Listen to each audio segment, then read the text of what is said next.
আজকে অনেক দিন পর বাড়িতে মা বাবা আসলো, তো মা বাবাকে কি কি রান্না করে খাওয়ালাম আর রাত্রিবেলা দিদির জন্মদিনে গিয়ে কি কি করলাম সবটাই কিন্তু থাকছে তোমাদের এই ভিডিওতে। তো চলো বেশি বক বক না করে ভিডিওটা শুরু করা যাক। হ্যালো গাইস, কেমন আছো তোমরা সবাই? জানি সবাই খুব ভালো আছো আর আমিও খুব ভালো আছি। তো চলো অন্যান্য দিনের মতো আজকের দিনটা আমরা মহাদেবের নাম নিয়ে শুরু করি। এখন বাজে সকাল 10টা আর আজকের ভিডিওটা আমি শুরু করছি রান্নাঘর থেকে। সকালবেলা আমাদের বাড়িতে খাওয়ার জন্য কিন্তু একটু ভাত বসিয়ে দিয়েছি আর কিন্তু বসিয়ে দিয়েছি ডাল সিদ্ধ। আর এদিকে দেখো আমি কিন্তু একটু ডাল পেস্ট করে নিলাম, এটা দিয়ে বানাবো পকোড়া বা পেঁয়াজিও বলতে পারো তোমরা, কারণ এখানে পেঁয়াজের পরিমাণটা অনেকটাই বেশি থাকে। দেখো যা যা লাগবে আমি কিন্তু সমস্ত কিছু কেটে নিয়েছি। দেখো পকোড়ার জন্য সমস্ত কিছু রেডি করতে করতে এদিকে কিন্তু আমার ভাতটাও হয়ে গেছে আর ডালটা সিদ্ধও হয়ে গেছে। ডালটা সোমবার কিন্তু মা দিবে, তাই জন্য মা এদিকে সবকিছু রেডি করছে আর এদিকে দেখো আমি পকোড়াটা মেখে নিই। এখনো কিন্তু ভালো করে মাখা হয়নি, এটাকে আরো একটু ভালো করে মাখতে হবে, তারপরে কিন্তু কিছুক্ষণের জন্য এটাকে রেখে দিতে হবে। আমি কিন্তু ওই আধ ঘন্টার মতো রেখে দিয়েছিলাম, তারপরে কিন্তু ভেজে নিচ্ছি। আর এখন অল্প কয়েকটা ভেজে নিব শুধু সকালে খাওয়ার জন্য, আর বাকিটা রেখে দিব দুপুরবেলার জন্য। তারপরে দেখো এখানে নিয়ে এসেছে পাবদা মাছ, এগুলোকে আমি ধুয়ে কেটে পরিষ্কার করে নিয়েছি। এখন দেখো নুন হলুদ মাখিয়েও কিন্তু রেখে দিয়েছি। আর আমি কিন্তু জীবনে প্রথমবার পাবদা মাছ কাটলাম আজকে, সেটা হয়তো তোমরা মাছের অবস্থা দেখেই বুঝতে পারছো। আর এনেছে মাছের মাথা, এগুলোকে আমি ভালো করে ধুয়ে নিয়েছি আর নুন হলুদ মেখে রেখে দিয়েছি। আর এনেছে পাঠার মাংস, এগুলোকে দেখো আমি পরিষ্কার করে কিন্তু ধুয়ে নিয়েছি। আর যা কিছু লাগবে সমস্ত কিছু কিন্তু আমি কেটে নিচ্ছি। এখানে প্রথমে দেখো পেঁয়াজটাকে কেটে নিয়েছি আর এই রসুনগুলো কিন্তু আমি আগের দিনে রাত্রিবেলা ছুলে রেখেছিলাম, সাথে কিন্তু আদাটাও কেটে রেখেছিলাম। আর আজকে সমস্ত রান্না কিন্তু মা করেছে, আমি শুধু সবকিছু মাকে রেডি করে দিয়েছি। এখানে দেখো মাংসের জন্য কিন্তু আমি আলুও কেটে নিয়েছি।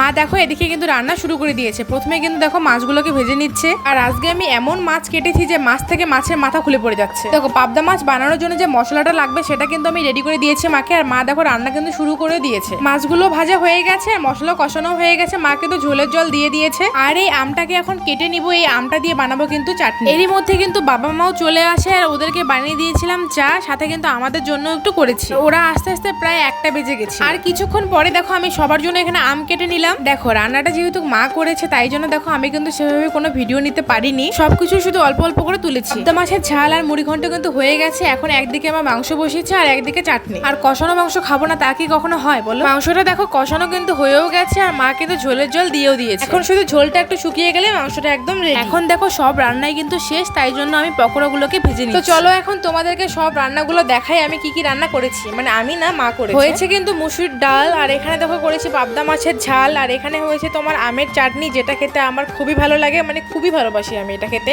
আর কিন্তু হয়েছে মুড়ি ঘন্ট, আর মুড়ি ঘন্টটা কিন্তু গোবিন্দভোগ চাল দিয়ে করা হয়েছে, কিন্তু জানি না কেন চালটা এত মোটা দিয়েছে, আর সেই কারণেই মা কিন্তু মুড়ি ঘন্টটা একটু ঝোল ঝোল রেখেছিল, কিন্তু দেখো সেটা পুরোটাই শুকিয়ে গেছে। আর হয়েছে পাঠার মাংস, আর কিন্তু হয়েছে পকোড়া, আর এই পকোড়াটা কিন্তু ডাল দিয়ে খাওয়ার জন্য। আমার ভাতও কিন্তু দেখো হয়ে গেছে একদম ধোয়াটা গরম গরম ভাত, আর এখানে আমি দেখো লেবু আর শসা কিন্তু কেটে নিয়েছি। আর রান্না করতে করতে আমাদের কিন্তু অনেকটা লেট হয়ে গেছিল, মোটামুটি 4টা বেজে গেছিল। এখন কিন্তু মা বাবাকে খেতে দিয়ে দিব আমি, তাই জন্য দেখো প্রথমে তাড়াতাড়ি করে ভাতটাও বেড়ে নিলাম আর এখানে ডালটাও বেড়ে নিচ্ছি। তারপরে কিন্তু দেখো এখানে এই পাবদা মাছটাও বেড়ে নিলাম, আর এই পাবদা মাছটা খেতে কিন্তু দারুণ হয়েছে। যাই বলো তাই বলো, আমার শাশুড়ির হাতের রান্না কিন্তু দারুণ। তারপরে দেখো মা কিন্তু এখানে মুড়ি ঘন্ট দিয়ে দিল, আর আমি কিন্তু শসা আর লেবু আগে দিয়ে দিই। তারপরে কিন্তু দেখো দিয়ে দিলাম এখানে গরম গরম পকোড়া, আর এই পকোড়াগুলো খেতেও কিন্তু দারুণ হয়েছে। তো চলো দেখো আমার কিন্তু দুটো থালা একদম রেডি, এখন গিয়ে দেওয়া যায়। তারপর দেখো মা এখানে বেড়ে নিচ্ছে মাংসটাকে। তোমরা শুধু কালারটা দেখো কত সুন্দর একটা কালার এসেছে, এটা কিন্তু খেতেও দারুণ হয়েছে, কিন্তু একটাই সমস্যা ঝাল হয়ে গেছে প্রচুর, কিন্তু তারপর আর কিছু করার ছিল না। তো দেখো এখন আমি দুইটা বাটির মধ্যে চাটনিটাকে বেড়ে নিচ্ছি, আর মা কিন্তু মিষ্টি দই প্লেটটা সাজিয়ে দিচ্ছে। এমনিতেই আমাদের রান্না করতে করতে অনেকটা লেট হয়ে গেছে, তার মধ্যে ভিডিও করে করে সবকিছু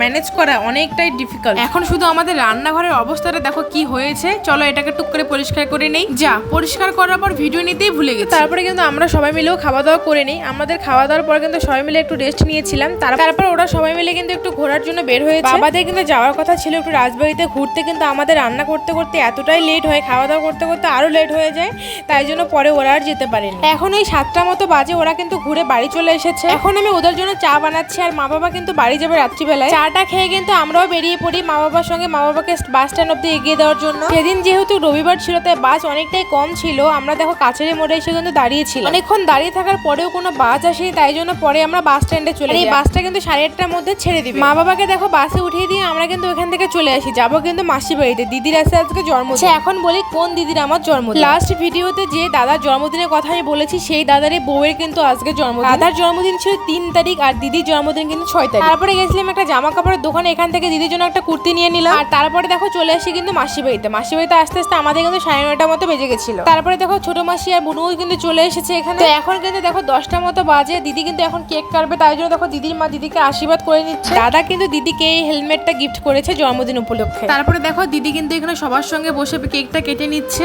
তারপরে দেখো আমাদের অবস্থা খুবই খারাপ হয়ে গেছে, আমার পুরো চুল তো ভিজে গেছে। কে দিয়েছে বলো তো? ওই যে পিছনে টুনির মা। তারপরে দেখো ঘরে এসে কিন্তু আমি কেক খেয়ে নিচ্ছি, শুধু আমি একা খাইনি, আমার সঙ্গে যে আরেকজন ছিল সেও খেয়ে নিচ্ছে, খাচ্ছে আর বলছে আমি কিন্তু দিন দিন মোটা হয়ে যাচ্ছি। বেচারি লজ্জা পেয়ে গেছে। তারপর 11টা কি 11:30টার দিকে আমার বর মা সবাই মিলে গেছিল, কিন্তু দেখো তোমরা যেখানে যাবে সেখানে গিয়ে ফোন ছাড়া কিচ্ছু বোঝে। তারপরে ভাবলাম ধুর আমি বা কেন বাদ যাই, আমিও শুয়ে শুয়ে ফোন খাচ্ছি। তারপরে কিন্তু 11:30টার দিকে আমরা সবাই মিলে যাই কিন্তু খাওয়া দাওয়ার ওখানে। তো দেখো আমি আর আমার বর কিন্তু বসে পড়েছি। প্রথমে কিন্তু পাতা আর জলের বোতল দিয়ে গেল, তারপরে কিন্তু দিয়ে গেছিল ভাত আর ডাল। আমি পুরো খাওয়া শুরু করে দিয়েছিলাম, মানে আমার খিদে পেয়ে গেছে। আর আমি বুঝি না ভিডিও এডিট করার সময় প্রথম দিকে যেরকম এনার্জি থাকে শেষের দিকে এনার্জিটা কই চলে যায়। তো চলো খাওয়ার সময় তো কোনো ভিডিও করিনি, খাওয়ার শেষে তোমাদেরকে বলছি যে কি কি মেনু ছিল আজকে। ছিল কিন্তু ভাত ডাল পাঁপড় ভাজা মুড়ি ঘন্ট মাছের ঝোল আর কিন্তু ছিল চিকেন, আর সবার শেষে কিন্তু ছিল চাটনি আর আইসক্রিম। আর আজকেও কিন্তু দেখো সবার শেষে কিন্তু আমরা খেতে বসেছি। তো আজকের ভিডিওটা তোমাদের কেমন লাগলো? তো আজকের ভিডিওটা কিন্তু আমি এখানেই শেষ করছি, দেখা হবে তোমাদের সঙ্গে আরো নতুন একটা সুন্দর ভিডিওতে। তোমরা যদি এই ভিডিওটা ফেসবুক থেকে দেখে থাকো তাহলে অবশ্যই একটা ফলো, আর ইউটিউব থেকে দেখলে অবশ্যই একটা সাবস্ক্রাইব করে দিও। Tata bye.